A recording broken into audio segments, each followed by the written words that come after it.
Welcome back, everybody. This is going to be a video on how to get a Samsung S9 to auto brand.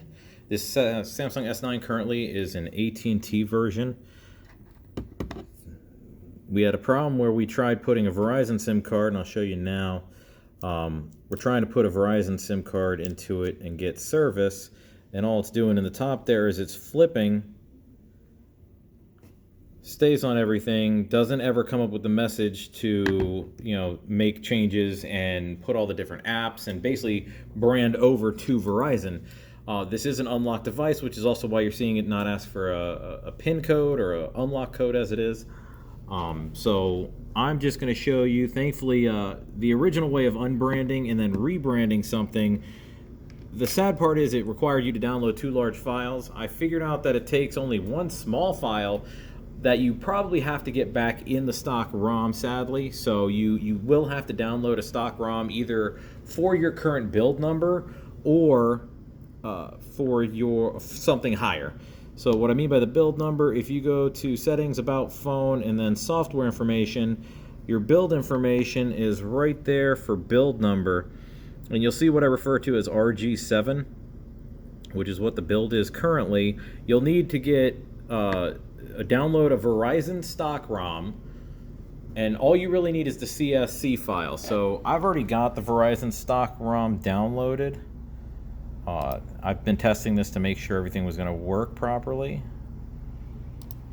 and thankfully it all does. So the VZW is synonymous to Verizon, we're going to use RJ5. So it's just alphabetical: RG5, RJ5, you got it, or RG4 to RJ5. Any of the versions, and all you're picking is the CSC file right here. Again, it's a 125 megabyte file. It's nothing large. If you could just download that one file, oh my gosh, it would make life so much easier. You do want to put the phone into bootloader mode or download mode, however they want to call it these days. I'll do that right now. You simply just do the 2 buttons on the side, the volume down as well as the Bixby, and your power.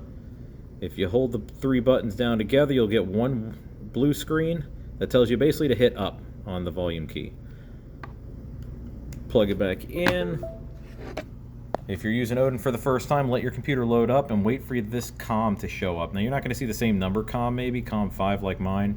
You're just going to see it come up here. Notice how there's nothing else going all the way down the rest of this, because there's not multiple other things here. So this is the one main thing you got to pay attention to.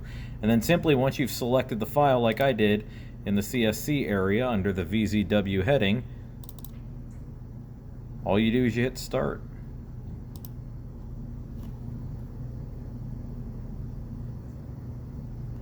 And it's going to do the whole process. And again, this is to brand over. So the phone after this will auto brand.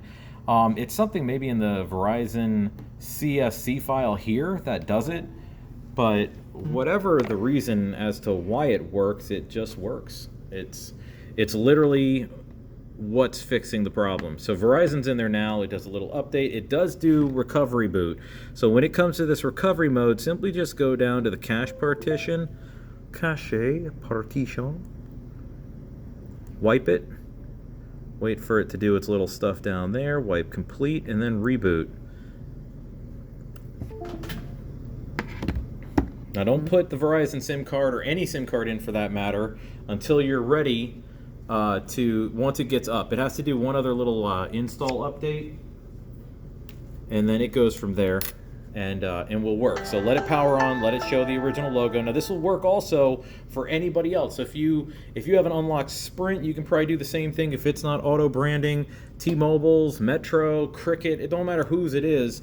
If you take the Verizon CSC file for the version software higher than yours or exactly your version, this should work. Now when I do this, it's going to come up with a completely different message. That's the Verizon SIM card again going back in.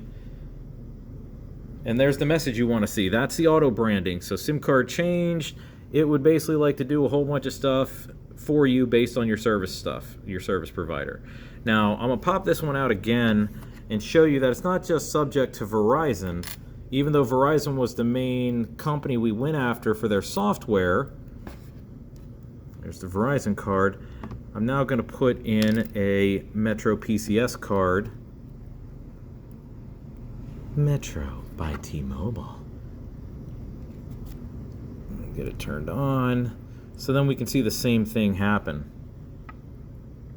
There it is. So it's auto branding again once you do this changeover. Make sure to like and subscribe. I'm going to have other videos coming up for, I believe, a Samsung with Sprint on how to unlock it, actually.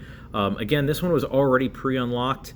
This one was already done by code. I think we paid for the code to do it and just kept it moving. But this is to help you with that issue where you want it to auto brand over and be able to use Verizon.